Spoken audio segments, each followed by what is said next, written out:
ನಮಸ್ಕಾರ.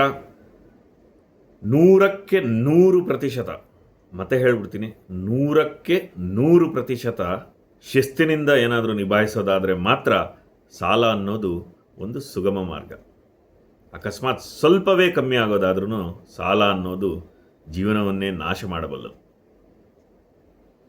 ಇವತ್ತಿನ ಸಂಚಿಕೆಯಲ್ಲಿ 3 ರೀತಿಯ ಸಾಲಗಳ ಬಗ್ಗೆ, ಆ ಸಾಲ ನಮ್ಮ ಜೀವನನ ಹೇಗೆ ಹದಗೆಡಿಸುತ್ತೆ ಅಥವಾ ನಾಶ ಮಾಡುವ ಸಾಧ್ಯತೆ ಇರುತ್ತೆ ಅನ್ನೋದ್ರ ಬಗ್ಗೆ ಮಾತಾಡೋಣ. ಹಾಗೆ ನನ್ನ ಸ್ನೇಹಿತನ ಒಂದು ವಿಷಾದವಾದ ಕಥೆಯನ್ನು ನಿಮ್ಮೊಂದಿಗೆ ಹಂಚ್ಕೋತೀನಿ. ಹೇಗೆ ಸಾಲ ಅನ್ನೋದು ಅವನ ಜೀವನವನ್ನೇ ನಾಶ ಮಾಡಿಬಿಡ್ತು ಅನ್ನೋದು. ಮೊದಲಿಗೆ ನಮ್ಮ ಪೂರ್ವಿಕರು ಬಹಳ ಚೆನ್ನಾಗಿ ನಮಗೆ ಹೇಳಿದ್ದಾರೆ ಬುದ್ಧಿಮಾತುಗಳನ್ನು. ಹಾಸಿಗೆ ಇದ್ದಷ್ಟು ಕಾಲು ಚಾಚು ಅಂತ. ಬಹಳ ಮುಂಚೆಯಿಂದನೂ ನಮಗೆ, ನಾವೆಲ್ಲ ಚಿಕ್ಕವರಿದ್ದಾಗಿಂದನೂ ನಮ್ಮ ಚಿಕ್ಕಂದಿನಲ್ಲಿ ನಮ್ಮ ಹಿರಿಯರು ಹೇಳ್ಕೊಡ್ತಾಯಿದ್ರು, ಹಾಸಿಗೆ ಇದ್ದಷ್ಟು ಕಾಲು ಚಾಚಪ್ಪ, ನಿನ್ನ ಯೋಗ್ಯತೆ ಎಷ್ಟಿದೆ ಅಷ್ಟರಲ್ಲಿ ಬದುಕೋದನ್ನು ಕಲಿ, ಬೇಕಾದಷ್ಟು ಗಾದೆ ಮಾತುಗಳಿವೆ, ಬಡವ ನೀ ಮಡಗ್ದಂಗಿರು ಅಂತ. ಈ ಥರ ಬೇರೆ ಬೇರೆ ಬೇರೆ ಬೇರೆ ರೀತಿಯಲ್ಲಿ ನಮಗೆ ಈ ಒಂದು ಜ್ಞಾನನ ಕೊಟ್ಟು ಹೋಗಿದ್ದಾರೆ. ಆದರೆ ಈಗ ಆಧುನಿಕ ಬದುಕು ಬಂದಿದೆ, ಬೇರೆ ಬೇರೆ ಸೌಕರ್ಯಗಳು ಬಂದಿದೆ, ಬೇರೆ ಬೇರೆ ಬದುಕಿನ ಆಮಿಷಗಳು ಬಹಳ ಚೆನ್ನಾಗಿ ಒಡ್ತವೆ ನಮ್ಮ ಸಿಸ್ಟಮ್ ಅಂತ ಏನು ಕರಿತೀವಿ. ಹಾಗಾಗಿ ಸಾಲಗಳ ರೀತಿಯೂ ಬದಲಾಗಿದೆ. ಮುಂಚಿನ ಥರ ಇಲ್ಲ. ಮುಂಚೆ ಅಂದರೆ ಊರಿಗೊಬ್ಬರು ಸಾಲ ಕೊಡೋವಂಥವ್ರೊಬ್ಬರು ಶ್ರೀಮಂತರಿರೋರು, ಅವ್ರ ಹತ್ರ ಸಾಲ ತಗೊಳ್ಳೋರು, ಸಾಲ ತೀರಿಸೋರು, ಅಡ ಇಡೋರು, ಈ ಥರ ಬೇರೆ ಬೇರೆ ಪದ್ಧತಿ ಇತ್ತು ಸಾಲ ಅಂದರೆ. ಆದರೆ ಈಗ ಬ್ಯಾಂಕಿಂಗ್ಗಳು ಬಂತು. ಬ್ಯಾಂಕಿಂಗ್ಗಳಾದಮೇಲೆ ಈಗ ಮೈಕ್ರೋ ಫೈನಾನ್ಸಸ್ ಅಂತ ಬಂದಿದೆ. ಅದಾದಮೇಲೆ ಮುಂಚಿನಿಂದ ಇದ್ದಂಥ ಕ್ರೆಡಿಟ್ ಕಾರ್ಡ್ಗಳು, ಈ ರೀತಿ ನಾನಾ ರೀತಿಯ ಸಾಲದ ವ್ಯವಸ್ಥೆ ಇರುತ್ತೆ. ಬದುಕಿನ ಈ ಹೋರಾಟದಲ್ಲಿ, ಬದುಕಿನ ಈ ಜಂಜಾಟದಲ್ಲಿ, ಬದುಕಿನಲ್ಲಿ ಈಗ ಆಗ್ತಾ ಇರುವಂಥ ಹಣದುಬ್ಬರದ ಅದರ ತಾಳಕ್ಕೆ ತಕ್ಕಂಗೆ ಕುಣಿಬೇಕಲ್ಲ ಪಾಪ, ಎಲ್ಲರೂ ಸಂಸಾರ ನಡೆಸಬೇಕಲ್ಲ. ಹಾಗಾಗಿ ಬೇಕು ಅಂದ್ರೂ ಬೇಡ ಅಂದ್ರೂ ಹೆಚ್ಚು ಕಮ್ಮಿ ಸಾಲಗಳು ಆಗಿ ಹೋಗುತ್ತೆ. ಸಾಲವೇ ಇಲ್ಲದೆ ಬದುಕ್ತಾ ಇರೋರು ಬಹಳ ಕಮ್ಮಿ. ಯಾವುದಾದ್ರು ಒಂದು ರೀತಿ, ಎಷ್ಟೇ ನಿಮಗೆ ಸಂಬಳ ಇದ್ದರೂ ಯಾವುದಾದ್ರು ಒಂದು ರೀತಿ ಕಾರ್ ಲೋನೋ, ಹೌಸಿಂಗ್ ಲೋನೋ, ಏನೋ ಒಂದು ಸಾಲಗಳು ಹಾಗೆಯೇ ಇರುತ್ತೆ. ತುಂಬ ಶ್ರೀಮಂತರು ಏನು 1% ಅಥವಾ 2% ಅಥವಾ ಮ್ಯಾಕ್ಸಿಮಮ್ ಒಂದು 5% ಜನಕ್ಕೆ ಸಾಲ ಇಲ್ಲದೆ ಬದುಕುವಂಥ ಒಂದು ಸೌಲಭ್ಯ ಇರ್ಬೋದು ಜೀವನದಲ್ಲಿ. ಆದರೆ 95% ಭಾರತೀಯರು ಸಾಲ ಖಂಡಿತ ಮಾಡೇ ಮಾಡಿರ್ತಾರೆ. ಯಾಕೆ ಈ ಸಾಲನ, ನಾನು ಮೊದಲಿಗೆ ಹೇಳ್ದಂಗೆ, ಯಾಕೆ ಸಾಲ ಅನ್ನೋದು ನಾವು 100% ಶಿಸ್ತಿನಿಂದ ನಿಭಾಯಿಸಿದರೆ ಮಾತ್ರ ಅದು ಸುಗಮ ದಾರಿ ಅಂತ ಹೇಳಿದೆ ಅಂತಂದರೆ, ಬಹಳ ಸರಳವಾದ ಗಣಿತ. ನೀವು 99% ಬಂದರು ಅಂದ್ರೂ 1% ಎಕ್ಸ್ಟ್ರಾ ಬಡ್ಡಿ ಬೆಳೀತಾ ಹೋಗುತ್ತೆ. ನಾವು ಸಾಲ ತೊಗೊಂಡಿದ್ದಕ್ಕೆ ಬಡ್ಡಿ ಕಟ್ಟಲೇಬೇಕಾಗತ್ತೆ. ಈಗ ಅಪ್ಪ ಅಮ್ಮನ ಹತ್ರ ತೊಗೊಂಡಿದ್ದ ಸಾಲ ಅಥವಾ ಕುಟುಂಬದವ್ರ ಹತ್ರ ತೊಗೊಂಡಿದ್ದ ಸಾಲ, ಕೈ ಸಾಲ, ಈ ಥರದ್ದು ಯಾವುದೇ ಬಡ್ಡಿ ಇಲ್ಲದಲ್ಲೇ ತೊಗೊಂಡಿದ್ದು ಬೇರೆ ಕತೆ. ನಾನು ಹೇಳ್ತಾ ಇರೋದು ಬಡ್ಡಿ ಇರುವಂಥ ಸಾಲ. ಅದರದ್ದನ್ನು ಬರ್ತೀನಿ, ಈ ಫ್ರೀ ಸಾಲಗಳ ಬಗ್ಗೆ ನಾನು ಮಾತಾಡ್ತೀನಿ. ಆದರೆ ಈ ಥರ ಯಾವುದೇ ಬಡ್ಡಿಯುತ ಸಾಲ ಆದಾಗ ನೀವು 100% ಶಿಸ್ತಿನಿಂದ ಅದನ್ನು ನಿಭಾಯಿಸಿ ತೀರಿಸಲಿಲ್ಲ ಅಂದರೆ ಬಡ್ಡಿ ಕಟ್ಟೋದು ಶುರು ಆಗೋಗುತ್ತೆ. ಬಡ್ಡಿ ಎಣಿಕೆ, ಬಡ್ಡಿ, ಚಕ್ರ ಬಡ್ಡಿ. ಈ ಬಡ್ಡಿ ಮತ್ತು ಚಕ್ರ ಬಡ್ಡಿಯ ತಿಳುವಳಿಕೆ ಇಲ್ಲದಿದ್ದರೆ ಜೀವನ ಮುಳುಗೋಕೆ ಅವತ್ತಿಂದನೇ ಶುರು ಆಗ್ತಾವೆ. ನಿಮಗೆ ಅದರ ತಿಳುವಳಿಕೆ ಇಲ್ಲ ಅಂತಂದರೆ ನೀವು ಮುಳುಗೋಕೆ ಶುರು ಮಾಡಿದ್ದೀರಾ ಅಂತ ಅರ್ಥ. ಪಾಪ ಎಷ್ಟೋ ಜನ ಹೊಸದಾಗಿ ಕೆಲಸಕ್ಕೆ ಸೇರಿರ್ತಾರೆ, ಹೊಸ ವ್ಯವಹಾರ ಶುರು ಮಾಡಿರ್ತಾರೆ, ಆಗ ತಾನೇ ದುಡ್ಡು ಓಡಾಡೋಕ್ಕೆ ಶುರು ಮಾಡಿರುತ್ತೆ, ಹೊಸ ಹೊಸ ಖಯಾಲಿಗಳು ಶುರು ಆಗಿರುತ್ತೆ, ಹೊಸ ಖರ್ಚುಗಳು ಶುರು ಆಗುತ್ತೆ. ಜೀವನದಲ್ಲಿ ಏನೇನೋ ಮಹದಾಸೆಗಳನ್ನು ಇಟ್ಕೊಂಡಿರ್ತಾರೆ, ಎಲ್ಲದಕ್ಕೂ ಖರ್ಚು ಮಾಡಬೇಕು, ಓಡಾಡಬೇಕು, ಅದು ತಗೋಬೇಕು, ಇದು ತಗೋಬೇಕು, ಖರ್ಚುಗಳು ಶುರು ಆಗ್ತಾ ಹೋಗುತ್ತೆ. ಐಫೋನ್ ತಗೋಬೇಕು, ಈ ಥರ ನಾನಾ ರೀತಿಯ ಆಸೆಗಳನ್ನ ಇಟ್ಕೊಂಡಿರ್ತಾರೆ. ಆವಾಗ ತಾನೇ ಎಲ್ಲದಕ್ಕೂ ದಾರಿ ಬಂದ್ಬಿಡುತ್ತೆ. ಕೆಲಸಕ್ಕೆ ಸೇರ್ತಿದ್ದಂಗೆ ನಿಮಗೆ ಒಂದು ಸಲ ಸ್ಯಾಲ್ರಿ ಸ್ಲಿಪ್ ಅಂತ ಬರ್ತಿದ್ದಂಗೆ ನೀವು ಒಂದು ಕೆಲಸಕ್ಕೆ ಸೇರಿ 3 ಮಂತ್ ಸ್ಯಾಲ್ರಿ ಸ್ಲಿಪ್. ನಾನು ಮುಂಚೆ ಲೋನ್ ಡಿಪಾರ್ಟ್ಮೆಂಟ್ನಲ್ಲಿ ಕೆಲಸ ಮಾಡಿದವನು ಬ್ಯಾಂಕಿಂಗ್ನಲ್ಲಿ, ಹಾಗಾಗಿ ಬಹಳ ಚೆನ್ನಾಗಿ ಹೇಳಬಲ್ಲೆ. 3 ತಿಂಗಳ ಸ್ಯಾಲ್ರಿ ಸ್ಲಿಪ್ ಬರ್ತಿದ್ದಂಗೆ ಪ್ರಪಂಚದ ಎಲ್ಲ ಬ್ಯಾಂಕ್ಗಳು ನಿಮಗೆ ಲೋನ್ ಕೊಡೋಕ್ಕೆ ಬಂದು ಎದುರಿಗೆ ನಿಂತು ಬಿಡ್ತವೆ. ಹಾಗಾಗಿ ಅದರ ಅರಿವು ಮುಂಚೆನೇ ಇರಬೇಕು. ಏನು ಇಂಟ್ರೆಸ್ಟ್ ಅಂದರೆ ಏನು ಕಾಂಪೌಂಡ್ ಇಂಟ್ರೆಸ್ಟ್ ಅಂದರೆ ಏನು ಅನ್ನೋದು ಮುಂಚೆ ತಿಳ್ಕೊಳ್ಳೋದು ಬಹಳ ಬಹಳ ಮುಖ್ಯ. ನೀವು ಯಾವ ಕೋರ್ಸಾರ ಓದಿರಿ, ನೀವು ಏನು ಫೀಲ್ಡಲ್ಲಾರೋ ಇರಿ, ನೀವು ಸಾಫ್ಟ್ವೇರ್ ಇಂಜಿನಿಯರ್ ಆಗಿರಿ, ಆರ್ಟಿಸ್ಟ್ ಆಗಿರಿ, ಏನು ಬೇಕಾದ್ರೂ ಆಗಿರಿ, ಪೊಲೀಸ್ ಆಗಿರಿ, ಏನು ಬೇಕಾದರೂ ಆಗಿರಿ, ಈ basic knowledge of interest and compound interest ಗೊತ್ತಿರೋದು ತುಂಬ ಮುಖ್ಯ. ಎಷ್ಟೋ ಜನಕ್ಕೆ ಪಾಪ ಗೊತ್ತಿರಲ್ಲ. ಹಾಗಾಗಿ ನಿಧಾನವಾಗಿ ಅವರಿಗೆ ಗೊತ್ತಿಲ್ಲದೆ ಸಾಲದ ಸುಳಿಯಲ್ಲಿ ಸಿಲುಕ್ತಾ ಹೋಗ್ತಾರೆ. ಮೊದಲು ನಮ್ಮ ಉಳಿತಾಯ ಅಂದರೆ ಏನು ಅಂತ ನಮಗೆ ಗೊತ್ತಿರಬೇಕು. ನಾವು ದುಡಿದಿದ್ದರಲ್ಲಿ ಎಷ್ಟೆಷ್ಟು ಪಾಲು ಯಾವ್ಯಾವುದಕ್ಕೆ ಕೊಡಬೇಕಾಗುತ್ತೆ, ಮೊದಲಿಂದ ಹೇಗೆ ನಮ್ಮ ಆರ್ಥಿಕ ನಿರ್ವಹಣೆ ಮಾಡಬೇಕು ಅಥವಾ ಆರ್ಥಿಕ ಯೋಜನೆ ಹೇಗೆ ಮಾಡಬೇಕು ಅನ್ನೋದು ಗೊತ್ತಿರೋದು ತುಂಬ ಮುಖ್ಯ. ಆರ್ಥಿಕ ಯೋಜನೆ ಬಗ್ಗೆ ಮತ್ತೊಂದು ಸಂಚಿಕೆ ಬೇಕಾದರೆ ಮಾಡ್ತೀನಿ. ವಾಟ್ ಈಸ್ ಫೈನಾನ್ಷಿಯಲ್ ಪ್ಲ್ಯಾನಿಂಗ್ ಅನ್ನೋದ್ರ ಬಗ್ಗೆ ಹೇಗಿರಬೇಕು, what is ideal financial planning ಅಂತ ಬೇಕಾದರೆ ಅದ್ರ ಬಗ್ಗೆ ಒಂದು ಪಾಡ್ಕ್ಯಾಸ್ಟ್ ಮಾಡೋಣ ಅನ್ನೋ ಒಂದು ಯೋಜನೆ ಕೂಡ ಇದೆ. ನೋಡ್ತೀನಿ ಅದು ಎಷ್ಟು ಶೀಘ್ರವಾಗಿ ಮಾಡಲಿಕ್ಕಾಗತ್ತೆ ಅಂತ. ಆದರೆ ಇವತ್ತು ಹೇಳಲಿಕ್ಕೆ ಹೊರಟಿರೋದು ಸಾಲ ಹೇಗೆ ಮನುಷ್ಯನ ಜೀವನವನ್ನು ಹಾಳು ಮಾಡುವ ಸಾಧ್ಯತೆ ಇರುತ್ತೆ ಅಂತ. ಇದನ್ನು ಹೇಳಲಿಕ್ಕಿಂತ ಮುಂಚೆ ನಂದು ಸ್ನೇಹಿತನ ಒಂದು ಕಥೆಯನ್ನು ಹೇಳಿಬಿಡ್ತೀನಿ. ಅವನು ಹೀಗೆ ಯಾವುದೋ ಒಂದು ಅವನ ಸ್ವಂತ ಖರ್ಚಿಗೋಸ್ಕರ ಖರ್ಚು ಮಾಡ್ಕೋತಾ ಇದ್ದ. ಅವನಿಗೆ ಯಾವ ಕೆಟ್ಟ ಅಭ್ಯಾಸಗಳು ಅನ್ನೋಂಥದ್ದು ಯಾವುದೂ ಇರಲಿಲ್ಲ. ಏನೋ ಸಣ್ಣ ಪುಟ್ಟ ಅವನಿಗೆ ಒಂದೇ ಒಂದು ಖಯಾಲಿ ಏನಂತಂದರೆ ಯಾವುದೋ ಒಂದು ಈ ದೊಡ್ಡ ದೊಡ್ಡ ಹೋಟ್ಲುಗಳಲ್ಲಿ ಹೋಗಿ ಉಳ್ಕೋಬೇಕು ಅಂತ. ಈಗ ಅವನ ಕಂಪ್ನಿಯಿಂದ 2,000 ಹೋಟ್ಲು ಕೊಟ್ಟರೆ ಇವನು ಅದನ್ನು ಅಪ್ಗ್ರೇಡ್ ಮಾಡ್ಕೊಂಡು ಹೋಗ್ಬಿಟ್ಟು ಒಂದು 5,000 ಹೋಟ್ಲಲ್ಲಿ ಅವನಿಗೆ ಚೆನ್ನಾಗಿರಬೇಕು ಅನ್ನೋದೊಂದು ಮುಂಚೆಯಿಂದ ಇತ್ತು. ಹೀಗಿದ್ದವನು ಹೀಗೆ ಮಾಡ್ಕೊಂಡು ಅವನಿಗೆ ಅದೊಂದು ಸ್ವಲ್ಪ ಈ ದೊಡ್ಡಸ್ತಿಕೆ ಮಾಡೋ ಚಟ ಅವನಿಗೆ. ಈಗ ಸುಮ್ಮನೆ ಟಿಪ್ ಕೊಡೋದು. ಈಗ ನನಗೆ ಈಗಲೂ ನೆನಪಿದೆ, ಯಾವುದಾದ್ರೂ ಇದರಲ್ಲಿ ಹೋದರೆ, ಕಾರಲ್ಲಿ ಹೋದರೆ, ಆ ಕಾರನ್ನ ಚೆನ್ನಾಗಿ ಮೇಂಟೈನ್ ಮಾಡಿ ಕ್ಲೀನಾಗಿ ಇಟ್ಟಿದ್ದಾನೆ ಅಂತ ಹೇಳಿದರೆ ಆ ಕಾರು ಅವನಿಗೆ ಸುಮ್ಮನೆ 500 ರೂಪಾಯಿ ಎಕ್ಸ್ಟ್ರಾ ಟಿಪ್ ಕೊಡೋನು. ಈ ಥರ ಒಂದು ಕಡೆಯಿಂದ ದಿಲ್ದಾರ್ ಮನುಷ್ಯ ಅಂತ ಹೇಳ್ಬೋದು, ಇನ್ನೊಂದು ಕಡೆಯಿಂದ ಮೂಢ ಅಂತ ಕರಿಬೋದು, ಇನ್ನೊಂದು ಕಡೆಯಿಂದ ದೊಡ್ಡಸ್ತಿಕೆ ಮನುಷ್ಯ ಅಂತ ಕರಿಬೋದು. ಆ ಥರದ ಇದ್ದವನು. ನಮಗೆ ಎಲ್ಲಿ ತನಕ ಹೇಳೋಕ್ಕಾಗುತ್ತೆ ಅಲ್ಲಿ ತನಕ ಹೇಳ್ತಾ ಇದ್ವಿ. ಆದರೆ ಅದು ಅವನ ಬಹುಶಃ ರಕ್ತದಲ್ಲಿ ಬಂದಿದ್ದು ಅನಿಸುತ್ತೆ. ಯಾರ ಮಾತನ್ನು ಕೇಳ್ತಾ ಇರಲಿಲ್ಲ, ಹಾಗೆ ಬದುಕೊಂಡಿದ್ದ.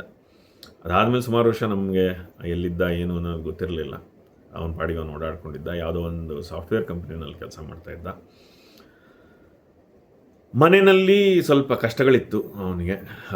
ಮನೆಯ ಕಷ್ಟದ ಸ್ವಲ್ಪ ಏನೋ ಸಾಲಾಗಿಲ್ಲ, ಯಾವುದು ಇದು ಮನೆಯಲ್ಲಿ ಮುಂಚೆನೇ ಯಾವುದಕ್ಕೂ ಆಗಿತ್ತು. ಹಾಗಾಗಿ ಬರ್ತಿದ್ದಂಥ ಪೂರ್ತಿ ಸಂಬಳನ ಮನೆಗೆ ಕೊಡಬೇಕಾದಂಥ ಪರಿಸ್ಥಿತಿ ಇತ್ತು.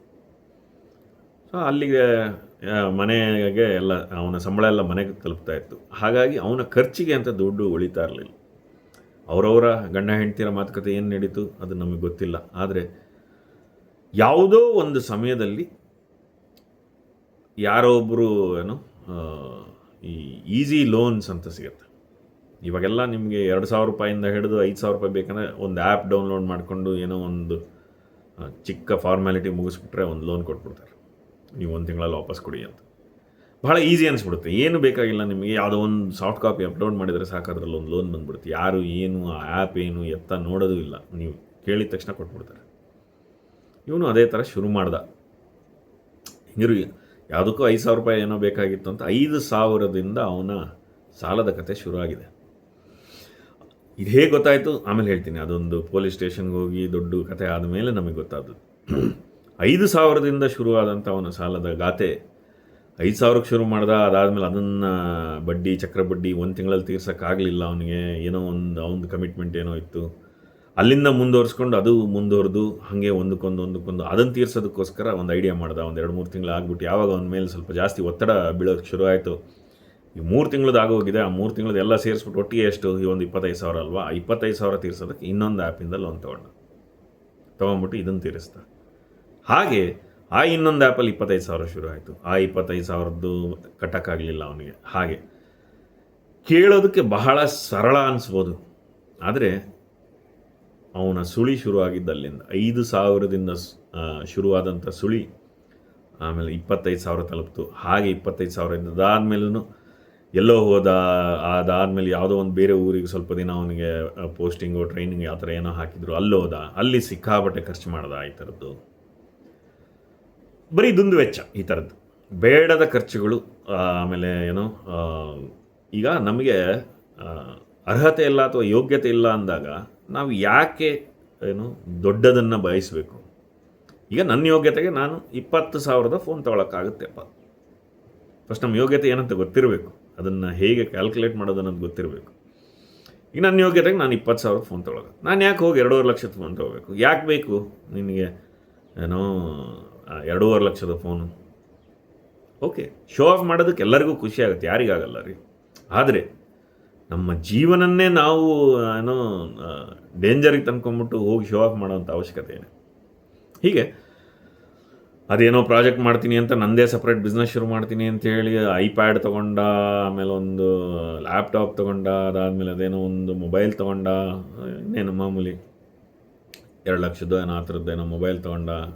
ಎಲ್ಲದೂ ಸಫಿಸ್ಟಿಕೇಟೆಡ್ ಆಗಿರಬೇಕು, ಎಲ್ಲ ನಾನು ಚೆನ್ನಾಗಿರ್ಬೇಕು, ನಾನು ಟಾಪ್ ಎಂಡ್ ಅನ್ನೋ ಥರ. ಅವನು ಟಾಪ್ ಎಂಡ್ ಮನುಷ್ಯ ಬೇಸಿಕಲಿ. ಆ ಥರ ಇದ್ದವನು ಎಲ್ಲ ಮಾಡ್ಕೊಂಡು ಒಂದಕ್ಕೊಂದು. ಆದರೆ ನಡೀತಾ ಇದ್ದಿದ್ದೆಲ್ಲ ಸಾಲದ. ಇದರ ಮಧ್ಯದಲ್ಲಿ ಬಂದಿದ್ದು ಕ್ರೆಡಿಟ್ ಕಾರ್ಡ್ ಬಂದಿದೆ, ಎಲ್ಲ ಕ್ರೆಡಿಟ್ ಕಾರ್ಡ್ಗಳು ಉಜ್ಜಿದ್ದಾನೆ. ಅದಾದಮೇಲೆ ಕೈ ಸಾಲಗಳು, ಜನಗಳ ಹತ್ರ ಸಾಲ, ಫ್ರೆಂಡ್ಸ್ ಹತ್ರ ಸಾಲ, ರಿಲೇಟಿವ್ಸ್ ಹತ್ರ ಸಾಲ, ಈ ಥರ ಎಲ್ಲೆಲ್ಲಿ ಸಾಲ ಎತ್ತಕ್ಕಾಗುತ್ತೋ ಒಂದು ಕಡೆಯಿಂದ ಒಂದು ಕಡೆಗೆ ತೀರ್ಸೋಕ್ಕೆ, ಇಲ್ಲಿಂದ ಅಲ್ಲಿಗೆ ತೀರ್ಸೋದು, ಅಲ್ಲಿಂದ ಇಲ್ಲಿಗೆ ತೀರ್ಸೋದು, ಅಲ್ಲಿಂದ ಇಂಟ್ರೆಸ್ಟ್, ಅದಾದಮೇಲೆ ಕಾಂಪೌಂಡ್ ಇಂಟ್ರೆಸ್ಟ್. ಯಾವಾಗ ಬಡ್ಡಿ ಮತ್ತು ಚಕ್ರಬಡ್ಡಿ ಬೆಳೆಯೋಕ್ಕೆ ಶುರುವಾಯಿತು, ಒಂದಕ್ಕೊಂದು ಸೈಕಲ್ ಸುತ್ತೋಕ್ಕೆ ಶುರುವಾಯಿತು, ಯಾವಾಗ 100% ಕ್ಲಿಯರ್ ಮಾಡೋಕ್ಕಾಗಲಿಲ್ಲ ಅವನಿಗೆ, ಅದು ಒಂದಕ್ಕೊಂದಕ್ಕೆ ಸುಳಿಯಂತೆ ಸುತ್ಕೋತಾ ಅವನ್ನ ಎಳಿತಾ ಹೋಯಿತು. ನೀವು ನಂಬೋದಿಲ್ಲ, ಕೊನೆಗೆ ಅವನ ಸಾಲಗಳ ಹೊರೆ 25 ಲಕ್ಷ ರೂಪಾಯಿ ದಾಟಿತ್ತು. ಮನೆಯಲ್ಲಿ ಹೇಳ್ಕೊಂಡಿರಲಿಲ್ಲ, ಏನೂ ಗೊತ್ತಿರಲಿಲ್ಲ. ಕೊನೆಗೆ ನಮಗೆ ಗೊತ್ತಾದಿದ್ದೆ ಯಾವಾಗ ಅಂದರೆ, ಅವನು ಮನೆ ಬಿಟ್ಟು ಓಡೋದ ಅಂದಾಗ. ಸಾಲಗಳ ಹೊರೆ ತಡೆಯೋಕ್ಕಾಗದೆ, ರಿಕವರಿ ಅವರ ಒತ್ತಡ ತಡೆಯೋಕ್ಕಾಗದೆ, ಬೇರೆ ದಾರಿಯೇ ಇಲ್ಲ ಅಂತ ಹೇಳಿ ಸೂಯಿಸೈಡ್ ನೋಟ್ ಬರೆದಿಟ್ಬಿಟ್ಟು ಮನೆಯಿಂದ ಓಡೋದು. ಆಗ ನಮ್ಮಗಳಿಗೆ ವಿಷಯ ಗೊತ್ತಾಗಿದ್ದು ಈ ರೀತಿ ಅಂತ. ಸರಿ, ಅದಾದಮೇಲೆ ಪೊಲೀಸವರು ಹುಡುಕ್ಬಿಟ್ಟು ಅದೇನೋ ರಿಕವರಿ ಕೇಸ್ಗಳು ಹಾಕಿದ್ರು, ಅದೇನೋ ಮಾಡಿದರು. ಅದಾದಮೇಲೆ ಬಂದವನು ಅದೇನು ಪೊಲೀಸ್ ಸ್ಟೇಷನಿಗೆ ಬಂದಿದ್ದ ಅನ್ನೋದಷ್ಟೇ ನಮಗೆ ಗೊತ್ತಾಗಿತ್ತು. ಅದಾದಮೇಲೆ ಅವತ್ತಿನಿಂದ ಎಲ್ಲಿ ಹೋಗಿದ್ದಾನೆ ಅಂತ ಯಾರಿಗೂ ಗೊತ್ತಿಲ್ಲ. ನಾಪತ್ತೆ ಮನುಷ್ಯ, ಟೋಟಲಿ ಅಬ್ಸ್ಕಾಂಡಿಂಗ್. ಪೊಲೀಸರು ಸುಮಾರು ಯಾವುದೋ ಒಂದಿಷ್ಟು ಎಲ್ಲೆಲ್ಲೋ ಈ ಡೆತ್ ಆಗೋ ಕೇಸ್ಗಳನ್ನೆಲ್ಲ ತಂದು ಪಾಪ ಅವ್ರ ಮನೆಯವರಿಗೆ ಹೆಣ ತೋರಿಸೋದು, ಈ ಥರದ್ದು ಎಲ್ಲ ಮಾಡಿದರು ಪ್ರಾಸೆಸ್ಗಳನ್ನ.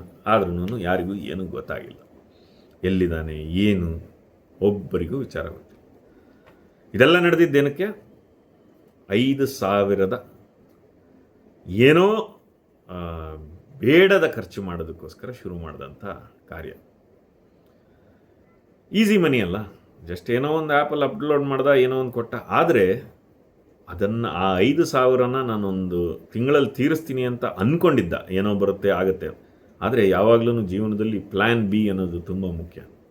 ಇವನೇನೋ 5,000 ಇಲ್ಲಿಂದ ಬರುತ್ತೆ ತೀರಿಸ್ತೀನಿ ಅಂತ ಏನು ಅಂದ್ಕೊಂಡಿದ್ದ, ಅಕಸ್ಮಾತ್ ಅದು ಬರಲಿಲ್ಲ ಅಂದರೆ ಏನು ಗತಿ ಅನ್ನೋದು ನೆನಪಿರಬೇಕು. ಯಾವಾಗ ಈ ಥರದ ವಿಷಯಗಳಿಗೆ ಕೈ ಹಾಕ್ತೀರಾ, ಓಕೆ, ಈಗ ನಿಮ್ಮ ತಂದೆ ಹತ್ರ ಇಸ್ಕೊಂಡಿದ್ದೀರಾ ಅಥವಾ ನಿಮ್ಮ ರಿಲೇಟಿವ್ ಹತ್ರ ಇಸ್ಕೊಂಡಿದ್ದೀರಾ, ಅದು ಬೇರೆ. ಯಾಕಂದ್ರೆ ಅವ್ರು ಬಂದ್ಬಿಟ್ಟು 1 ತಿಂಗಳಲ್ಲಿ ನಿಮ್ಮ ಪ್ರಾಣ ತೆಗೆಯೋ ಪರಿಸ್ಥಿತಿಗೆ ತರೋದಿಲ್ಲ, ಅಥವಾ ಚಕ್ರಬಡ್ಡಿ ಅವೆಲ್ಲ ಮಾತಾಗದಲ್ಲೇ ಇರಬಹುದು. ಆದರೆ ಈ ಥರ ನೀವು ವ್ಯವಹಾರಗಳು ಮಾಡುವಾಗ ಬಹಳ ಬಹಳ ಹುಷಾರಾಗಿರಬೇಕು. ಗೊತ್ತಿಲ್ಲದೆ ಸುಮ್ಮನೆ ಸಿಕ್ಕತ್ರೆಲ್ಲ ಸಾಲ ತಗೋತೀನಿ ಅಂತ ಹೇಳ್ಬಿಟ್ಟು ಸಾಲದ ಸುಳಿಗೆ ಸಿಕ್ಕಿದ್ರಿ ಅಂತಂದರೆ ಜೀವನನೇ ನಾಶ ಆಗುವಂಥ ಸಾಧ್ಯತೆ ಇರುತ್ತೆ.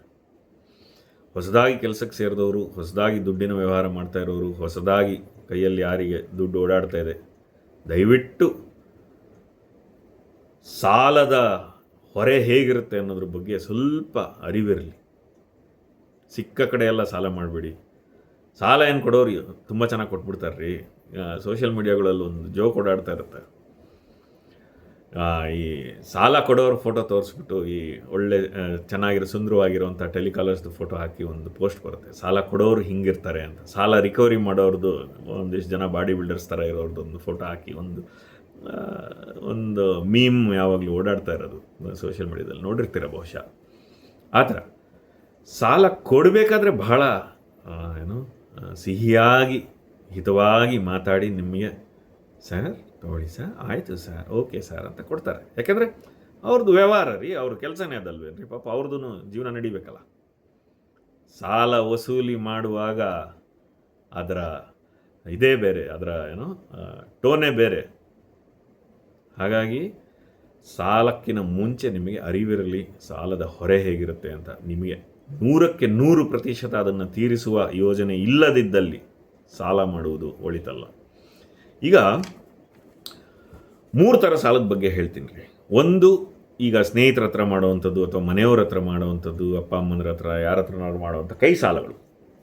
ಕೆಲವೊಮ್ಮೆ ಈಗ ನೀವು ಏನು ಬಡ್ಡಿ ಕೊಡದಲ್ಲೇನೋ ಮಾಡಿರ್ತೀರ ಸಾಲಗಳನ್ನ, ಒಂದು ಸ್ವಲ್ಪ ಕೊಟ್ಟಿರು ಇಸ್ಕೊತೀನಿ. ಈಗ ನಮ್ಮ ಸಣ್ಣ ವಯಸ್ಸಿನಲ್ಲಿ ಓದುವ ಕಾಲದಲ್ಲಿ ಅಥವಾ ಬೆಳೆಯುವ ಕಾಲದಲ್ಲಿ ಸ್ವಲ್ಪ ಈ ಪಾಕೆಟ್ ಮನಿಗಳು ಕಮ್ಮಿ ಆದಾಗ ಆವಾಗ ಮಾಡ್ತೀವಲ್ಲ ಸಾಲಗಳು, ಅದು ಒಂಚೂರು 2,000 ಕೊಟ್ಟಿರು ಮುಂದಿನ ತಿಂಗಳಿಗೆ ಕೊಡ್ತೀನಿ, ಈ ಥರ ಮಾಡಿ. ಎಲ್ಲಿಯ ತನಕ ಅದು ನಿಮ್ಮ ಮಿತಿಯಲ್ಲಿರುತ್ತೋ ಅಲ್ಲಿಯ ತನಕ ಪರವಾಗಿಲ್ಲ. ಯಾಕೆಂದರೆ ಜೀವನದಲ್ಲಿ ಕಷ್ಟಗಳು ಬಂದೇ ಬರುತ್ತೆ. ಸ್ವಲ್ಪ ಅಡ್ಜಸ್ಟ್ಮೆಂಟ್ ಅನ್ನೋದು ಮಿಡಲ್ ಕ್ಲಾಸ್ ಲೈಫಿಗೆ ಇದ್ದಿದ್ದೆ. ಸಾಲ ಮಾಡೋದಲ್ಲೇ ಯಾರು ಬದುಕೋದಕ್ಕೆ ಆಗೋದಿಲ್ಲ, ಆವಾಗಲೇ ಹೇಳಿದೆ. ಸ್ವಲ್ಪ ಅಡ್ಜಸ್ಟ್ಮೆಂಟ್ ಅಲ್ಲಿ ಇಲ್ಲಿ ಇದೆ. ಆದರೆ ನಮ್ಮ ಮಿತಿ ಎಷ್ಟು ಅಂತ ಗೊತ್ತಿರಬೇಕು. ಈಗ ನನ್ನ ವರಮಾನನೇ 5,000 ಇಟ್ಕೊಂಡ್ಬಿಟ್ಟು ನಾನು 5,000 ಸಾಲ ಮಾಡಿದರೆ ಹುಚ್ಚಾನಲ್ವ ನನ್ನ? ಹಾಗೆ ಬಹಳ ಒಳ್ಳೆಯದೊಂದು ಗಾದೆ ಇದೆ ಅಥವಾ ಬಹಳ ಒಳ್ಳೆಯದೊಂದು ಮಾತಿದೆ, ಸಾಲ ಕೇಳಿ ಸ್ನೇಹ ಕಳೆದುಕೊಳ್ಳಬೇಡಿ ಅಂತ.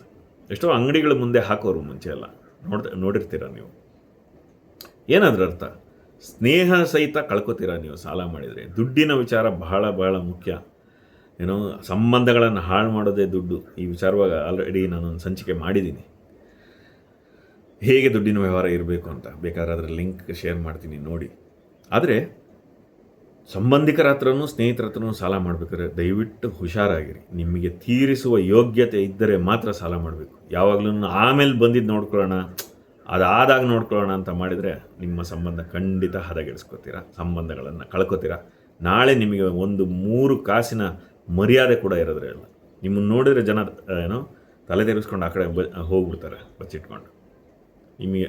ನಿಮ್ಮ ಮುಖನೂ ನೋಡೋಕೆ ಯಾರೂ ಇಷ್ಟಪಡೋದಿಲ್ಲ. ಹಾಗಾಗಿ ಫೈನಾನ್ಷಿಯಲ್ ಕ್ರೆಡಿಬಿಲಿಟಿ ಅಂತ ಕರಿತೀವಿ, ನಿಮ್ಮ ಆರ್ಥಿಕ ನಂಬಿಕೆ ಅನ್ನೋದೇನಿರುತ್ತೆ ಅದನ್ನು ಉಳಿಸ್ಕೊಳ್ಳಿ. ಅದು ನಿಮ್ಮ ರೆಪ್ಯುಟೇಷನ್. ಮನುಷ್ಯನ ಕೈ ಕ್ಲೀನಪ್ಪ ಅನ್ನೋಂಥ ರೆಪ್ಯುಟೇಷನ್ ಇರಬೇಕು. ಒಳ್ಳೆ ವ್ಯವಹಾರ ಮಾಡಿ. ನಮ್ಮ ಕೈಯಲ್ಲಿ ಏನೋ ಒಂದು ತಗೊಳ್ಳೋ ಯೋಗ್ಯತೆ ಇಲ್ವಾ? ನಮ್ಮ ಹತ್ರ ಇರೋದ್ರಲ್ಲಿ ಆರಾಮಾಗಿರೋದು ಕಲ್ತ್ಕೊಳ್ಳೋಣ. ಆದರೆ ನಮಗೆ ಇದೇ ಶೂಸ್ ಬೇಕು, ಇದೇ ಬ್ರ್ಯಾಂಡೇ ಬೇಕು, ಇದೇ ಫೋನೇ ಬೇಕು, ಇದೇ ಬೇಕು ಅಂತೇಳಿ ಸಾಲ ಮಾಡಿಕೊಂಡು ನಮ್ಮ ಯೋಗ್ಯತೆಗೆ ಮೀರಿ ಸಾಲ ಮಾಡ್ತೀವಲ್ಲ, ಆವಾಗ ಸಂಬಂಧಗಳು ಹಾಳಾಗ್ತಾ ಹೋಗುತ್ತೆ. ಸಾಲ ಕೊಡೋರು ಇರ್ತಾರೆ ರೀ. ಈಗ ಅಪ್ಪ ಅಮ್ಮಂದ್ರು ಕೊಡ್ಬೋದು, ನೆಂಟರಿಷ್ಟರು ಕೊಡ್ಬೋದು, ಸ್ನೇಹಿತರು ಸಾಲಗಳು ಕೊಡೋರು ಇರ್ತಾರೆ. ಆದರೆ ಅದನ್ನು ದುರುಪಯೋಗ ಪಡಿಸ್ಕೋಬೇಡಿ, ಹಾಳು ಮಾಡ್ಕೋಬೇಡಿ ಸಂಬಂಧಗಳನ್ನು. ಅದು ನನ್ನ ಮೊದಲ ಕಿವಿ ಮಾತು ಸಾಲಗಳ ವಿಷಯದಲ್ಲಿ. ಎರಡನೇದು, ಆಗಲೇ ಹೇಳಿದಾಗೆ ಈಸಿ ಲೋನ್ಸ್. ಭಾಳ ಈಸಿಯಾಗಿ ಲೋನ್ ಸಿಕ್ಬಿಡುತ್ತೆ ರೀ. ಇವಾಗ ಏನು ನೀವು ಒಂದು ಆ್ಯಪ್ ಡೌನ್ಲೋಡ್ ಮಾಡಿದರೆ ನಿಮಗೆ 10 ನಿಮಿಷದಲ್ಲಿ ಬಂದುಬಿಡುತ್ತೆ. 5,000, 10,000, 20,000, 25,000 ತನಕ ಇದೆ ಅನಿಸುತ್ತೆ. ದಯವಿಟ್ಟು ಬಹಳ ಹುಷಾರಾಗಿರಿ. ಇದರಲ್ಲಿ ಎಷ್ಟೋ ಆ್ಯಪ್ಗಳನ್ನು ಯಾರು ನಡೆಸ್ತಾ ಇದ್ದಾರೆ ಅನ್ನೋದೇ ಯಾವುದೇ ದಾಖಲೆಗಳು ಸಿಗೋದಿಲ್ಲ ನಿಮಗೆ. ಲೋನ್ ಸಿಗುತ್ತೆ, ಚಕ್ರಬಡ್ಡಿ ಎಲ್ಲ ಸೇರಿ ನೀವು ಅವರು 5,000ಕ್ಕೆ ಎಷ್ಟು ಕೊಡಬೇಕು ಅಂತ ಹೇಳಿರ್ತಾರೆ, ಅದೇ ಪ್ರಕಾರ ನೀವು 100ಕ್ಕೆ 100ರಷ್ಟು ಕೊಟ್ಟರು ಅವ್ರು ಸುಮ್ಮನಿರ್ತಾರೋ ಇಲ್ವೋ ಅದೆಲ್ಲ ನೀವು ಖಾತ್ರಿ ಮಾಡಿಕೊಂಡು ನೋಡಬೇಕಾಗತ್ತೆ. ಯಾಕೆಂದರೆ ಸರಿಯಾದ ನಮ್ಮ ಏನು ರೆಪ್ಯೂಟೆಡ್ ಬ್ಯಾಂಕ್ಸ್ ಅಂತ ಕರಿತೀವಿ, ನಮ್ಮ ಏನು ರಿಜಿಸ್ಟರ್ಡ್ ಬ್ಯಾಂಕ್ಸ್ ಅಂತ ಇರುತ್ತೆ, ಆ ಥರ ಬ್ಯಾಂಕ್ಗಳಲ್ಲಿ ತಗೊಳ್ಳೋದು ಸೂಕ್ತ. ಗೊತ್ತಿಲ್ಲದ ಕಡೆ ಯಾವುದೋ ಆ್ಯಪ್ ಬಂತು, ಏನೋ ಬಂತು ಅಂತ ತಗೊಳ್ಳೋದು ನಿಮ್ಮ ಎಚ್ಚರದಲ್ಲಿ ನೀವಿರಿ. 10 ಸಲ ಯೋಚನೆ ಮಾಡಿ ಇಂಥವಕ್ಕೆ ಕೈ ಹಾಕಿ. ಇಲ್ಲ ಅಂದರೆ ಅದರಿಂದ ಬೀಳುವ ಏಟು ಬಹಳ ಕಷ್ಟ, ತಡ್ಕೊಳ್ಳೋದು ಕಷ್ಟ ಆಗುತ್ತೆ ಜೀವನದಲ್ಲಿ. ಮೂರನೇದು, ಕ್ರೆಡಿಟ್ ಕಾರ್ಡ್ಸ್. ಬಹಳಷ್ಟು ಜನ ಈ ಟ್ರ್ಯಾಪ್, ಫೈನಾನ್ಷಿಯಲ್ ಟ್ರ್ಯಾಪ್ ಅಂತ ಕರಿತೀವಿ, ಇದರಲ್ಲಿ ಮುಳುಗ್ಬಿಡ್ತಾರೆ. ಕೆಲಸಕ್ಕೆ ಸೇರಿದ ತಕ್ಷಣ ಎಲ್ಲ ಬ್ಯಾಂಕವರು ಒಂದು ಕ್ರೆಡಿಟ್ ಕಾರ್ಡ್ ಕೊಟ್ಬಿಟ್ಟು, ಗೋಲ್ಡ್ ಕಾರ್ಡ್ ಅಂತೆ, ಪ್ಲಾಟಿನಮ್ ಕಾರ್ಡ್ ಅಂತೆ, ಆ ಕಾರ್ಡ್ ಈ ಕಾರ್ಡ್. ನಾನು ಹೊಸದಾಗಿ ಕೆಲಸಕ್ಕೆ ಸೇರಿದಾಗ ನಾನು ಇದರಲ್ಲಿ ಮುಳುಗಿ ಎದ್ದವನೇ. 2 ಲಕ್ಷ ಲಿಮಿಟ್, 3 ಲಕ್ಷ, 5 ಲಕ್ಷ, ನಿಮ್ಮ ಸ್ಯಾಲ್ರಿ ಎಷ್ಟಿದೆ ಅದ್ರ ಮೇಲೆ ಲಿಮಿಟ್ಗಳು ಹರಿಸ್ಬಿಡ್ತಾರೆ ಹಂಗೆ ಸಾಗರ ಥರ. ಖುಷಿ, ಎಷ್ಟು ಬೇಕಾರೋ ಉಜ್ಜು, ಹೆಂಗಿರೋ ಸ್ಯಾಲ್ರಿ ಬಂದಮೇಲೆ ತೀರಿಸು ಅಂತ. ಸ್ಟಾರ್ಟಿಂಗಲ್ಲಿ ಗೊತ್ತಾಗೋದಿಲ್ಲ ಎಲ್ಲದಕ್ಕೂ. ಇದು ಬೇಕಾ ಕ್ರೆಡಿಟ್ ಕಾರ್ಡ್, ಅದು ಬೇಕಾ ಕ್ರೆಡಿಟ್ ಕಾರ್ಡ್, ಎಲ್ಲದಕ್ಕೂ ಕ್ರೆಡಿಟ್ ಕಾರ್ಡ್ ಕೊಟ್ಟು ಸ್ಟಾರ್ಟಿಂಗಲ್ಲಿ ಅದೊಂಥರ ಸ್ಟೇಟಸ್ ಸಿಂಬಲ್ ಆಗಿಬಿಟ್ಟಿರುತ್ತೆ. ನನ್ನ ಹತ್ರ ಇಷ್ಟು ಕಾರ್ಡ್ ಇದೆ, 5 ಕಾರ್ಡ್ ಇದೆ, 6 ಕಾರ್ಡ್, ನನ್ನ ಹತ್ರ ಗೋಲ್ಡ್ ಕಾರ್ಡ್ ಇದೆ, ಪ್ಲಾಟಿನಮ್ ಇದೆ, ಅಮೆಕ್ಸ್ ಇದೆ. ಅಂದರೆ ಜನದ್ದು ಒಂದು ಸ್ಟೇಟಸ್ ಸಿಂಬಲ್ ಆಗಿಬಿಟ್ಟಿರುತ್ತೆ. ಎಷ್ಟೋ ಜನ ಹೇಳ್ಕೊತಾರೆ ಅದು, ನನ್ನ ಹತ್ರ ಈ ಕಾರ್ಡ್ ಇದೆ. ಬಹಳ ವರ್ಷಗಳಾದ ಮೇಲೆ, ಬಹಳ ಅನುಭವ ಆದಮೇಲೆ ಅರಿವಿಗೆ ಬರುತ್ತೆ ಕ್ರೆಡಿಟ್ ಕಾರ್ಡ್ ಇಟ್ಕೊಳ್ಳೋದಕ್ಕೂ ಒಂದು ಯೋಗ್ಯತೆ ಇರಬೇಕು ಅಂತ. ಅದರ ವ್ಯವಹಾರ ಮಾಡೋದು, ತಿಂಗಳ ವಹಿವಾಟು ಅದನ್ನು ನೋಡ್ಕೊಂಡು ಕರೆಕ್ಟಾಗಿ ಎಲ್ಲಿ ಯೂಸ್ ಮಾಡಿರ್ತೀವಿ ಅದನ್ನು ಹೆಂಗೆ ತೀರಿಸಬೇಕು, ₹1 ಇಂಟ್ರೆಸ್ಟ್ ಕಟ್ಟದಲ್ಲೇ ಹೆಂಗೆ ಮೇಂಟೈನ್ ಮಾಡಬೇಕು ಅಂತ ಶಿಸ್ತಿನಿಂದ ಮಾಡೋವಂಥವ್ರಿಗೆ ಮಾತ್ರ ಕ್ರೆಡಿಟ್ ಕಾರ್ಡ್. ಸುಮ್ಮನೆ ಉಜ್ತಾ ಇರ್ತೀವಿ ಅದ್ರ ಮೇಲೆ. ಈಗ ಒಂದೇ ಒಂದು ಚಿಕ್ಕದಾಗಿ ಹೇಳ್ಬಿಡ್ತೀನಿ, ಸಂಚಿಕೆ ದೊಡ್ಡದಾಗ್ತದೆ ಆದ್ರೂ ಹೇಳ್ತೀನಿ.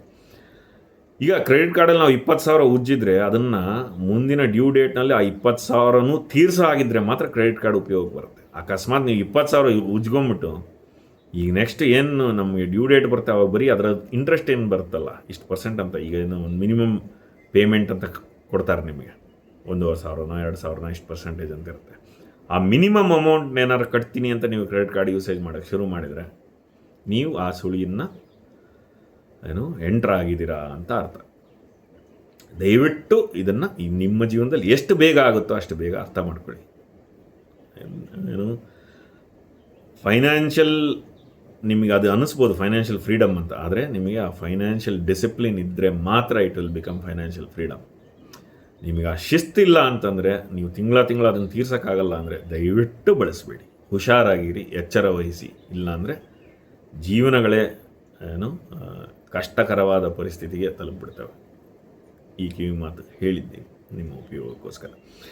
ಆಮೇಲೆ ಇದು ಎಲ್ಲ ಮಾಡೋದ್ರಿಂದ ನಿಮಗೆ ಗೊತ್ತಿದೆ, ಒಂದು ಸಲ ನಿಮ್ಮ ಸಿಬಿಲ್ ಸ್ಕೋರ್ ಅಂತ ಇರ್ತಂದರೆ ನಿಮ್ಮ ಫೈನಾನ್ಷಿಯಲ್ ಹೆಲ್ತ್ ಅಂತ ಕರಿತೀವಿ, ಅದಕ್ಕೊಂದು ರೇಟಿಂಗ್ ಕೊಡ್ತಾರೆ. ಸಿಬಿಲ್ ಅಂತ ಒಂದು ಸಂಸ್ಥೆ ಇದೆ, ಅದರದ್ದು ಒಂದು ರೇಟಿಂಗ್ ಇರುತ್ತೆ. ಅಂದರೆ ನಿಮ್ಮ ಎಲ್ಲ ಬ್ಯಾಂಕ್ಗಳಲ್ಲಿ ನೀವೇನೇನು ಸಾಲ ತಗೋತೀರಾ, ನಿಮ್ಮ ಏನೇನು ಫೈನಾನ್ಷಿಯಲ್ ಟ್ರಾನ್ಸಾಕ್ಷನ್ ಇದೆ, ನೀವು ಎಷ್ಟು ಚೆನ್ನಾಗಿ ಮಾಡಿದ್ದೀರಾ ಅನ್ನೋದಕ್ಕೆ ಅದಕ್ಕೊಂದು ಸ್ಕೋರ್ ಎಂಟ್ರಿ ಮಾಡಿರ್ತಾರೆ. ಆ ಸ್ಕೋರ್ ನಿಮ್ಮದು ಒಂದು ಸಲ ಹದಗೆಡ್ತು ಅಂದರೆ ಆಮೇಲೆ ಅದನ್ನು ಸರಿ ಮಾಡ್ಕೊಳ್ಳೋದು ಬಹಳ ಕಷ್ಟ. ಆಮೇಲೆ ಯಾವ ಬ್ಯಾಂಕ್ಗಳು ನಿಮಗೆ ಸಾಲ ಕೊಡೋದಿಲ್ಲ. ನೀವು ಸಣ್ಣ ವಯಸ್ಸಿನಲ್ಲಿ ಏನೋ ಜೋಶ್ನಲ್ಲಿ ಹೋಗ್ಬಿಟ್ಟು ಸಿಕ್ಕಾಬಿಟ್ಟೆ ಸಾಲ ಮಾಡ್ಕೊಂಡು ಆ ಕ್ರೆಡಿಟ್ ಕಾರ್ಡ್ ಮಾಡಿದೆ, ಈ ಕ್ರೆಡಿಟ್ ಮಾಡಿದೆ, ಆಮೇಲೆ ಕ್ರೆಡಿಟ್ ಕಾರ್ಡ್ನ ಸೆಟಲ್ಮೆಂಟ್ ಮಾಡಿಕೊಂಡೆ, ಈ ಥರ ಎಲ್ಲ ಆಟಗಳು ಆಡ್ಬಿಟ್ರೆ ಪಾಪ ನೀವು ನಾಳೆ ಒಂದು ಸೆಟ್ಲ್ ಆಗೋಂಥ ಒಂದು ವಯಸ್ಸಿಗೆ ಬಂದ್ಬಿಟ್ಟು ಒಂದು ಹೋಮ್ ಲೋನು, ಒಂದು ಕಾರ್ ಲೋನು, ಈ ಥರದ್ದು ಏನಾದ್ರು ಮದುವೆ ಆಗಿರ್ತೀರ, ಮಕ್ಕಳಾಗಿರ್ತೀರ, ಆಮೇಲೆ ಏನೋ ಒಂದು ಲೋನ್ ಬೇಕಂತಂದರೆ ಸಿಗೋದಿಲ್ಲ ಅಥವಾ ತೊಂದರೆ ಆಗುತ್ತೆ. ಹಾಗಾಗಿ ದುಡ್ಡಿನ ವ್ಯವಹಾರಗಳನ್ನ, ಸಾಲಗಳನ್ನು ತುಂಬ ಕ್ಲೀನಾಗಿ ಮಾಡಿ, ಅದರಿಂದ ನಿಮ್ಮ ಸಿಬಿಲ್ ಸ್ಕೋರ್ ಚೆನ್ನಾಗಿರುತ್ತೆ, ಮುಂದೆ ನಿಮ್ಮ ಫ್ಯೂಚರ್ಗೂ ಹೆಲ್ಪ್ ಆಗುತ್ತೆ. ಅದನ್ನು ಹಾಳು ಮಾಡ್ಕೊಳಕ್ಕೆ ಹೋಗ್ಬಿಡಿ, ಅದನ್ನು ಯಾವಾಗಲೂ ಚೆನ್ನಾಗಿ ಇಟ್ಕೊಂಡಿರ್ಬೇಕು. That is called financial health. ಆಮೇಲೆ ಉಳಿತಾಯ ಮಾಡೋದ್ರ ಬಗ್ಗೆನೂ ಬಹಳ ಮಾತಾಡ್ಬೋದು. ಇನ್ನೊಂದು ಸಂಚಿಕೆಯಲ್ಲಿ ಫೈನಾನ್ಷಿಯಲ್ ಪ್ಲ್ಯಾನಿಂಗ್ ಹೇಗೆ ಮಾಡೋದು ಅಂತ ಬೇಕಾದ್ರೆ ಒಂದು ಸಂಚಿಕೆ ಮಾಡೋಣ. ಆದರೆ ಸದ್ಯಕ್ಕೆ ಒಂದು ಚಿಕ್ಕ ಕಿವಿ ಮಾತು, ಉಳಿತಾಯನ ಪ್ಲ್ಯಾನ್ ಮಾಡಿ. ಈಗ ನೀವು ನೆಕ್ಸ್ಟ್ ದೀಪಾವಳಿ ಚಿಕ್ಕ ಇರ್ಬೋದು, ನೆಕ್ಸ್ಟ್ ದೀಪಾವಳಿಗೆ ನೀವು ಪಟಾಕಿ ತರಬೇಕು ಅಂತ ಇಟ್ಕೊಳ್ಳಿ, ಆರ್ ಡಿ ಮಾಡಿ ತಿಂಗಳ 1,000 ಆರ್ ಡಿ ಮಾಡಿದರೆ ನಿಮಗೆ ವರ್ಷದ ಕೊನೆಯಲ್ಲಿ ನಿಮಗೆ 12,000ಕ್ಕೆ ಪ್ಲಸ್ ಅದೆಷ್ಟು ಇಂಟ್ರೆಸ್ಟ್ ಇರುತ್ತೆ ಸೇರಿ ಬರುತ್ತೆ. ಆ ಥರ ಪ್ಲ್ಯಾನ್ ಮಾಡೋದನ್ನು ಕಲೀರಿ. ಕಷ್ಟ, ನಂಗೆ ಅರ್ಥ ಆಗುತ್ತೆ, ಪ್ರತಿ ತಿಂಗಳು ಉಳಿಸೋದು ಬಹಳ ಅಷ್ಟು ಸುಲಭದ ಕೆಲಸ ಅಲ್ಲ. ಹಾಗಾಗಿ ನಾವು ಸೇವಿಂಗ್ಸ್ ಅನ್ನೋದು ಹೇಗೆ ಮಾಡಬೇಕು ಅನ್ನೋದನ್ನೇ ಅದೊಂದು ಶಿಸ್ತು, ಅದೊಂದು ಸಂಚಿಕೆ ಬೇಕಾದ್ರೆ ಮಾಡ್ತೀನಿ, ಹೇಗೆ ಸೇವಿಂಗ್ಸ್ ಆ್ಯಟಿಟ್ಯೂಡ್ ಅನ್ನೋದು ಹೇಗಿರಬೇಕು ಅಂತ. ಹಾಗೆ ಯೋಚನೆ ಮಾಡ್ಕೊಳ್ಳಿ. ಆರ್ ಡಿ ಇರ್ಬೋದು, ಅದಾದಮೇಲೆ ಎಫ್ ಡಿಗಳನ್ನು ಮಾಡಿ, ಆರ್ ಡಿ ಮಾಡಿ ಅದು ಮೆಚ್ಯೂರ್ ಆದಮೇಲೆ ಅದನ್ನು ಎಫ್ ಡಿ ಮಾಡ್ಕೊಳ್ಳಿ. ಪೋಸ್ಟ್ ಆಫೀಸ್ ಡೆಪಾಸಿಟ್ಸ್ ಇದೆ, ಅದಾದಮೇಲೆ ನೀವು ಮ್ಯೂಚುವಲ್ ಫಂಡ್ಸಲ್ಲಿ ಇನ್ವೆಸ್ಟ್ ಮಾಡ್ಬೋದು. SIPs ಅಂತ one of the wonderful investment options, systematic investment plan ಅಂತ ಕರಿತೀವಿ, SIP. ಮಂತ್ಲಿ ಇಷ್ಟು ಅಂತ ₹500 ಕಟ್ತಾ ಹೋಗ್ಬೋದು. ಆಮೇಲೆ ಶೇರ್ಸ್ ಮಾಡ್ಬೋದು, ಗೊತ್ತಿದ್ದಲ್ಲಿ ಬಂಗಾರ ತೊಗೋಬೋದು, ಅಥವಾ ನೀವು ರಿಯಲ್ ಎಸ್ಟೇಟ್ ಇದರಲ್ಲಿ ಮಾಡ್ಬೋದು, ಅಥವಾ ಬಾಂಡ್ಸ್ ತೊಗೋಬೋದು. ಬೇಕಾದಷ್ಟು ರೀತಿ ಬಾಂಡ್ಸ್ ಇರುತ್ತೆ, ಅದನ್ನು ಇನ್ವೆಸ್ಟ್ ಮಾಡ್ತಾ ಹೋಗ್ಬೋದು. ಚಿಕ್ಕ ವಯಸ್ಸಿನಲ್ಲೇ, ದುಡಿಯುವ ವಯಸ್ಸಿನಲ್ಲೇ ಆರ್ಥಿಕ ನಿರ್ವಹಣೆಯನ್ನು ಕಲ್ತುಬಿಡಬೇಕು. ಅದನ್ನು ಕಲ್ತ್ಕೊಂಡ್ರೆ ನಿಮ್ಮ ಜೀವನ ಸುಗಮವಾಗಿರುತ್ತೆ. ಮುಂದೆ ಜೀವನಕ್ಕೆ ನಿಮಗೆ ಬೇಕಾಗುವಂಥ ಖರ್ಚುಗಳಿಗೆಲ್ಲ ಈಗಲಿಂದಲೇ ನೀವು ತಯಾರಿ ಮಾಡ್ಬೋದು. ಏನು ನಮ್ಮ ಈಗಿನ ಕಾಲದಲ್ಲಿ, ಹಿಂದಿನ ಕಾಲದಲ್ಲಿ ಎಲ್ಲರೂ ಗೌರ್ಮೆಂಟ್ ಎಂಪ್ಲಾಯೀಸ್ ಇದ್ದರು, ಪೆನ್ಷನ್ ಬರೋದು. ಈಗಿನ ಕಾಲದಲ್ಲಿ ಬಹಳಷ್ಟು ಜನ ಎಲ್ಲ ಖಾಸಗಿ ಕಂಪ್ನಿಗಳಲ್ಲಿ ಕೆಲಸ ಮಾಡೋರು, ನಮಗೆಲ್ಲ ಪೆನ್ಷನ್ಗಳೇನು ಬರೋದಿಲ್ಲ. ಹಾಗಾಗಿ ನಮ್ಮ ಜೀವನದ ಪೆನ್ಷನ್ನನ್ನು ನಾವೇ ವ್ಯವಸ್ಥೆ ಮಾಡ್ಕೋಬೇಕಲ್ವ. ಹಾಗಾಗಿ ಇರಲಿ, ಬಹಳ ದೊಡ್ಡ ವಿಷಯ, ಆಮೇಲೆ ಒಂದೊಂದಾಗಿ ಬೇಕಾದ್ರೆ ಮಾಡ್ತೀನಿ. ಆದರೆ ಇವತ್ತಿನ ಕಿವಿ ಮಾತೇನಪ್ಪ ಅಂತಂದರೆ, ಸಾಲದ ಸುಳಿಯಲ್ಲಿ ದಯವಿಟ್ಟು ಸಿಲುಕಬೇಡಿ. ನಿಮಗೆ 100% ಶಿಸ್ತಿದ್ದಲ್ಲಿ ಮಾತ್ರ ಸಾಲಕ್ಕೆ ಕೈ ಹಾಕಿ. ಇಲ್ಲದಿದ್ದರೆ ನಮ್ಮ ಜೀವನಕ್ಕೆ ನಮಗೆ ಎಷ್ಟು ಬರ್ತಾ ಇದೆಯೋ ಅದರಲ್ಲೇ ಹಲ್ಲು ಕಚ್ಕೊಂಡು ಬದುಕೋದನ್ನು ಕಲೀರಿ.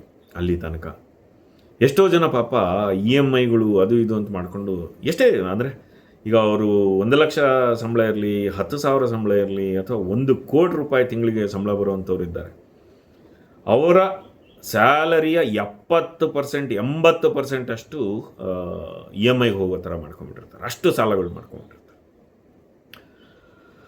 ನನ್ನ ಪ್ರಕಾರ ಇದು ಬಹಳ ಉಸಿರುಗಟ್ಟಿಸುವಂಥದ್ದು. ಎಷ್ಟೋ ಜನ ಹೆಂಗೆ ಒಂದು ನೈಫ್ ಎಡ್ಜ್ ಅಂತಾರಲ್ಲ, ಆ ಥರ ಒಂದು ಕತ್ತಿ ಮೇಲೆ ನಿಂತಂಗೆ ಜೀವನ ಮಾಡ್ತಾ ಇರ್ತಾರೆ ಪಾಪ. ಒಂದು ಸ್ವಲ್ಪ ಹೆಚ್ಚು ಕಮ್ಮಿ ಆಗ್ಬಿಡ್ತು ಅಥವಾ ಏನಾದ್ರು ಸ್ವಲ್ಪ ಯೋಚನೆ ಮಾಡಿ, ಒಂದು ಸ್ವಲ್ಪ ಆಕ್ಸಿಡೆಂಟ್ ಆಯಿತು ಅಥವಾ ಒಂದು ಡಿಸೆಬಿಲಿಟಿ ಬಂತು, ಏನೋ ಕೈಕಾಲು ಬಿದ್ದೋಯ್ತು, ಏನೋ ಒಂದು ಆಯಿತು ಅಂತಂದರೆ ಅವ್ರ ಜೀವನ. ಇದನ್ನು ನಾನು ಬ್ಯಾಂಕಿಂಗ್ನಲ್ಲಿ ಅಥವಾ ಇನ್ಶೂರೆನ್ಸ್ನಲ್ಲಿ ಕೆಲಸ ಮಾಡ್ಬೇಕಾದ್ರೆ ಎಷ್ಟು ಜನದ್ದನ್ನು ನೋಡಿದ್ದೀನಿ ಅಂತಂದರೆ ಪಾಪ 2008 ಯಾವಾಗ ನಮ್ಮದೊಂದು ಫೈನಾನ್ಷಿಯಲ್ ಕ್ರ್ಯಾಶ್ ಆಯಿತು, ಯಾವಾಗ ಇದಾಯಿತು, ಫೈನಾನ್ಷಿಯಲ್ ಕ್ರ್ಯಾಶ್ ಡೌನ್ ಆಯಿತು, ಅದಾದಮೇಲೆ ಕೋವಿಡ್ ಟೈಮಲ್ಲಿ ಎಷ್ಟು ಜನ ಎಲ್ಲೆಲ್ಲಿ ಮೆರಿತಾ ಇದ್ದವ್ರು, ಹಾರ್ತಾ ಇದ್ದವರೆಲ್ಲ ಒಂದೇ ಸಲ ನೆಲ ಕಚ್ಚಿಬಿಟ್ಟು ಪಾಪ ರಿಕವರೇ ಆಗದಲ್ಲೇ ಇರೋ ಪರಿಸ್ಥಿತಿಗೆ ಬಂದ್ಬಿಟ್ರು. ಹಾಗಾಗಿ ಫೈನಾನ್ಷಿಯಲ್ ಬ್ಯಾಲೆನ್ಸ್ ಅನ್ನೋದು ತುಂಬ ಮುಖ್ಯ ರೀ. ಅದನ್ನು ಅರ್ಥ ಮಾಡ್ಕೊಳ್ಳಿ. ಸೇವಿಂಗ್ಸನ್ನು ಕರೆಕ್ಟಾಗಿ ಯಾವಾಗಲೂ ಎತ್ತಿಟ್ಟಿರಿ, ಯಾವಾಗಲೂ ಪ್ಲ್ಯಾನ್ ಬಿ ಅಂತ ಇಟ್ಟಿರಿ. ನಾನು ಯಾವಾಗಲೂ ಹೇಳ್ತಾ ಇರ್ತೀನಿ, ಇವತ್ತು ನನ್ನ ಜೀವನದಲ್ಲಿ ನನ್ನ ಏನು ಇನ್ಕಮ್ ಸ್ಟ್ರೀಮ್ಸ್ ಅಂತೇನಿದೆ, ನನ್ನ ವರಮಾನಗಳು ಎಲ್ಲೆಲ್ಲಿಂದ ಬರ್ತಾಯಿದೆ ಅದೆಲ್ಲ ಇವತ್ತೇ ನಿಂತೋಯ್ತು ಅಂತ ಇಟ್ಕೊಳ್ಳಿ. ಅಲ್ಲಿಂದ ನಾನು ಮುಂದೆ ಏನು ಮಾಡಬೇಕು ಅನ್ನೋವಂಥ ಒಂದು ಪ್ಲ್ಯಾನ್ನ ನಾವು ಯಾವಾಗಲೂ ಇಟ್ಕೊಂಡಿರ್ಬೇಕು. ಜೀವನದಲ್ಲಿ ಎಲ್ಲವೂ ನಿಂತೋದ್ರೆ ನಾನು ಮತ್ತೆ ಹೇಗೆ ರೀಬಿಲ್ಡ್ ಮಾಡಬೇಕು ಅಥವಾ ಹೇಗೆ ಬದುಕಬೇಕು ಅನ್ನೋದು ಗೊತ್ತಿರಬೇಕು. ಈ ಥರ ಗೊತ್ತಿದ್ದರೆ ಕೋವಿಡ್ನಂತಹ ವಿಪರೀತ ಪರಿಸ್ಥಿತಿಗಳು ಬಂದಾಗ, ಏನೇ ಬಂದಾಗಲೂ ಜೀವನದಲ್ಲಿ ಸುಗಮವಾಗಿ ಯಾವುದೇ ಆಘಾತಗಳಿಲ್ಲದೆ ಜೀವನವನ್ನು ಮುಂದುವರಿಸ್ಬೋದು. ಹಾಗಾಗಿ ಇವತ್ತಿನ ಕಿವಿಮಾತು, ಸಾಲದ ಬಗ್ಗೆ ಕಟ್ಟೆಚ್ಚರ ವಹಿಸಿ, ಯೋಗ್ಯತೆ ಇದ್ದರೆ ಮಾತ್ರ ಸಾಲ ಮಾಡಿ. ಆ ಯೋಗ್ಯತೆ ಏನು ಅನ್ನೋದನ್ನು ಮೊದಲು ಅರಿತುಕೊಳ್ಳಿ. ನಿಮ್ಮ ಯೋಗ್ಯತೆ ಏನು ಅನ್ನೋದನ್ನು ಒಂದು ಚಿಕ್ಕ ಉದಾಹರಣೆ ಹೇಳಬಲ್ಲೆ. ನೀವು ನೀರಿಗೆ ಹೋಗ್ತೀರಾ ಅಂತ ಇಟ್ಕೊಳ್ಳಿ, ನಿಮಗೆ ಈಜು ಗೊತ್ತಿಲ್ಲ, ಒಂದು ನದಿಯಲ್ಲಿ ಸ್ನಾನ ಮಾಡಬೇಕಂದ್ರೆ ಎಲ್ಲಿವರೆಗೂ ನಿಮ್ಮ ಆ ನೀರಿನ ಎತ್ತರ ನಿಮ್ಮ ಸೊಂಟ ತನಕ ಇರುತ್ತೋ ಅಲ್ಲಿ ತನಕ ನೀವು ಕಾಲನ್ನು ಗಟ್ಟಿಯಾಗಿ ಊರಿ ನಿಲ್ಬೋದು.